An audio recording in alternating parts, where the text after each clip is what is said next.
Someone kept calling my landlord every week for 2 months, reporting that I was illegally subletting my apartment. I live alone. I have never had a single overnight guest. The day my landlord finally told me who the complaints were coming from, I had to sit down. I'm Dana, 29, nurse, single, renting the same apartment for 3 years with a perfect record.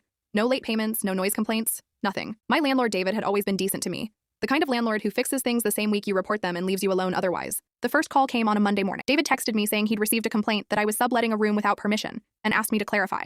I told him I wasn't, that I lived alone, that he was welcome to check. He said he believed me and left it at that. 2 weeks later, another complaint. This time, someone reported multiple people coming and going from my unit at odd hours. I work night shifts at the hospital. I come home at 7 a.m. sometimes, occasionally with a colleague who drops me off. That was apparently enough for someone to build a case. A third complaint came 10 days after that. This one claimed I was running a short-term rental, like an Airbnb, out of my unit. David called me this time instead of texting. He sounded tired and apologetic. He said he had to take these seriously, because if it turned out to be true and he hadn't investigated, it could create legal issues for him. I understood. I told him to come and check the apartment anytime. He came that same afternoon. 1 bedroom, 1 person's belongings, nothing unusual. He apologized again and left. By the 4th complaint, I started asking David directly if there was any pattern to where these reports were coming from. He hesitated at first, said he wasn't sure he should share that. But on the 5th complaint, something about how exhausted I looked on the phone must have changed his mind.